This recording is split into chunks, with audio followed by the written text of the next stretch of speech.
After successes like DC's Joker last year, does this open up the door for different standalone movies going forward coming out of DC that aren't necessarily related to the DCEU, but more of an ElseWorlds type storyline?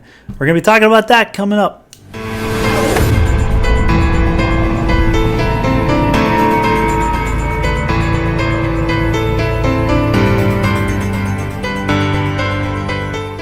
Guys, found Death Star. If you haven't subscribed to the channel, there's a little button right there. It's red. You can't miss it. It says subscribe. So if you'd be so kind, and if you'd like to, click that button and subscribe, and you'll know every time I post new videos. Try to do one about once a night.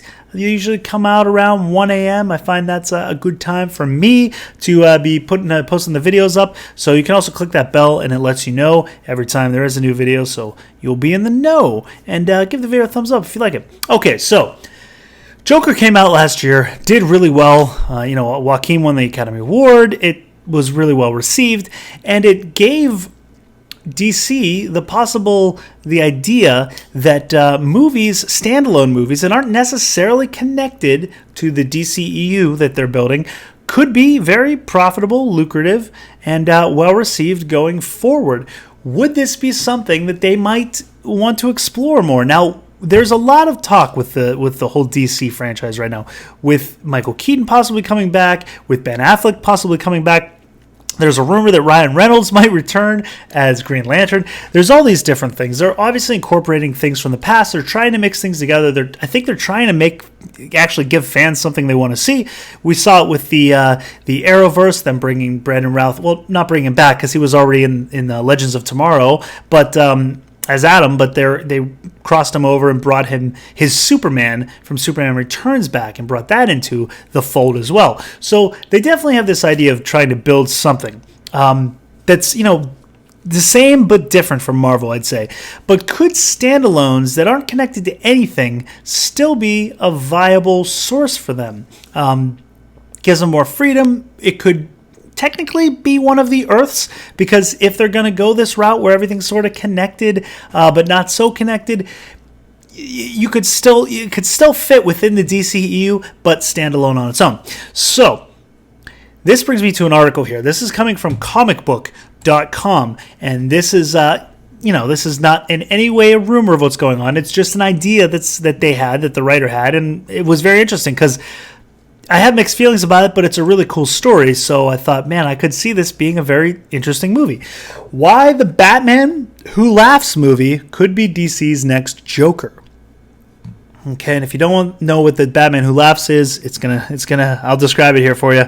DC scored a major victor with the release of Joker last year. The film's modest budget and immense critical acclaim allowed it to become the most profitable comic book movie ever, with some major awards to go with it. 2 Oscars, 2 Golden Globes. More importantly, Joker opened up the playing field for what kind of DC comic book movies that Warner Brothers is willing to make. Art house character pieces and standalones. ElseWorlds tales of alternate versions of popular characters are suddenly viable possibilities for movies. And there's one character who needs his own Joker-style movie, the Batman Who Laughs. Who is the Batman Who Laughs? You ask? Well, ask and you shall find out. Seek and you shall find. The Batman Who Laughs is a recent creation of DC Comics who made his debut in 2018's Dark Knight's Metal event. The Batman Who Laughs is Bruce Wayne / Batman, spoiler alert, Bruce Wayne's Batman, of Earth 22, a region of the Dark Multiverse. In that timeline, Batman suffers a horrific loss to his nemesis, the Joker, in which the Psycho Clown abducts Batman and forces him to witness horrific events, like murdering the parents of a group of hostage children and infecting all the kids with a new experimental Joker toxin. This is malicious Joker on steroids. The experiment works. Batman snaps and finally crosses the line, murdering Joker. But the dark act comes at a terrible cost. Joker's new toxin is one that slowly infects Batman, Bruce Wayne, with Joker's twisted psyche.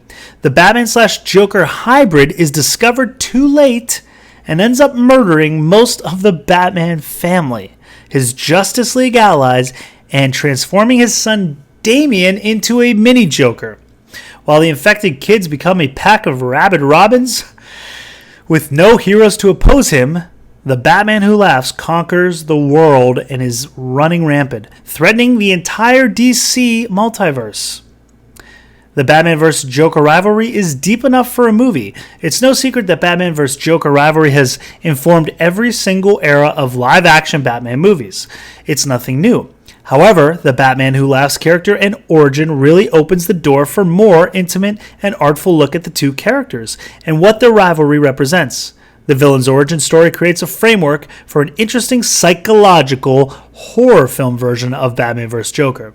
An internal battle of Bruce Wayne battling a Joker that exists entirely in his mind.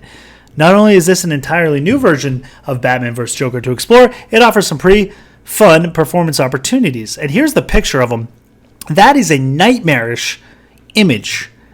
This would definitely have to be a dark horror movie, the darkest thing that DC has put out. I'm not a big fan of how dark they get. I think, Tim Burton's Batman is the right kind of dark sort of tone. It's not, scary dark.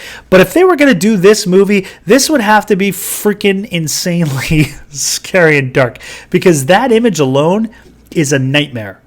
So it would be interesting to see a horror movie. I know that Swamp Thing was very dark. Unfortunately, it still has only been the one season. I don't know if that's going to get picked up maybe with HBO Max or something. I don't know yet what's going to happen with that, but it was very dark. So something, along the lines of that, like a horror movie type Batman/Joker film, it would be interesting for sure, to say the least.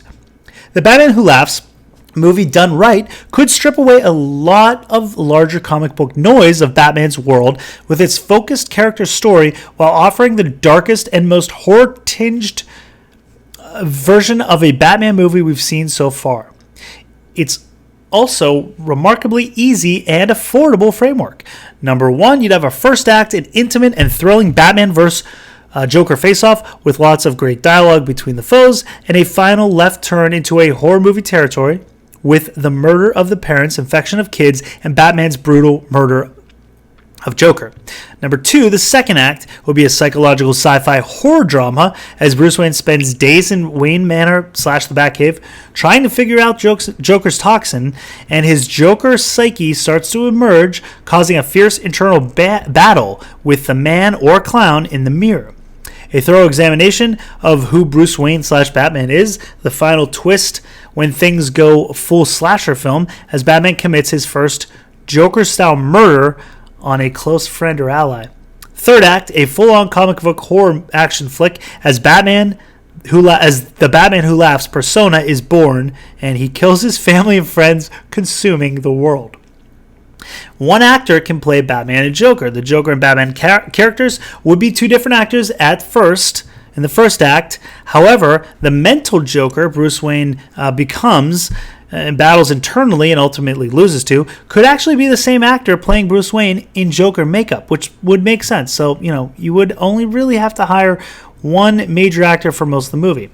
It would keep the film the same kind of character piece level as the Joker, the movie Joker, and give any number of big-name actors that fans have nominated for both roles. It suggests Tom Hiddleston. He'd be an interesting Joker. I've seen his name thrown around. I'm not sure about Batman, but he's a darn good actor, so I could see him pulling it off. Get their own Joaquin Phoenix shot at glory. And the dual casting would definitely stir mainstream interest moviegoers. A Batman Who Laughs movie is worth doing. The origin story of Batman Who Laughs is basically a prolonged conversation from creator Scott Snyder about how terrifying it would be if Batman took on Joker's mindset. As Snyder himself said to THR, he's basically Batman's worst nightmare come to life. Batman, if he was infected by the Joker toxin and lost all sense of ethics. What he wants to do in Gotham is bring Bruce's worst nightmare to life. We wanted to drive home the idea that he isn't the Joker. He's not the Joker wearing a Batman suit. He's strategic, he's level-headed, clear-eyed Bruce Wayne, devoid of any kind of moral compass. His only concern is to survive. He's an apex predator, and in a way, he's the most terrifying character. While Batman Who Laughs was created as a part of a far-out comic book storyline, a film about him can be something very different. Part of the Batman vs. Joker rivalry appeal is the different symbols the two foes represent, with law and order versus anarchy being a common one. Given the events of 2020's global protests and new social discourse about law, order, and corruption of those institutions, the Batman Who Laughs story is now a timely and fertile ground for some good cinema. Seeing Batman corrupted into something dark, fascist, and evil would be a bold warning and deconstruction of the superhero archetype. All right, in short, a Batman spin-off movie could be DC's next Joker in the right hands. Well, I'm not really about turning every freaking superhero into the dark, fascist warning, of what that all could mean and destruction of the archetype. I'm not really for that.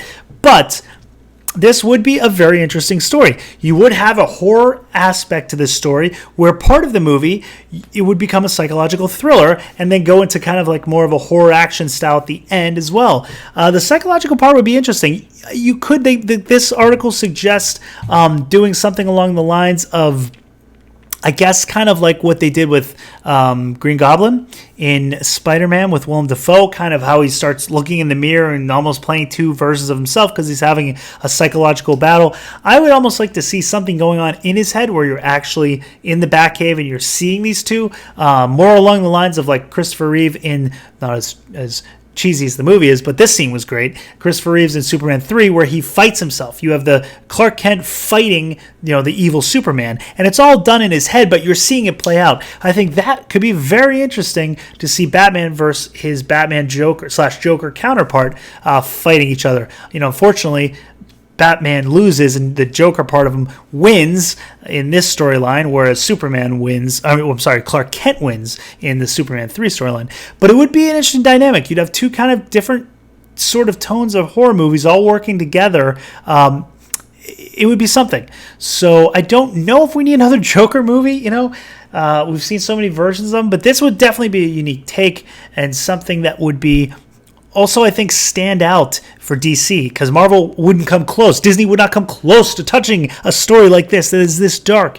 And while I'm normally against it, I think for this kind of story, I think it could really work in an interesting way, like the article says, if in the right hands. So let me know your thoughts below. Would you be interested in seeing the Batman Who Laughs turned into a movie? Let me know down in the comments. Thanks for watching. And again, if you have not subscribed, hit that subscribe button and give the video a thumbs up if you enjoyed the content. And until next time, lock the doors and hope they don't have blasters.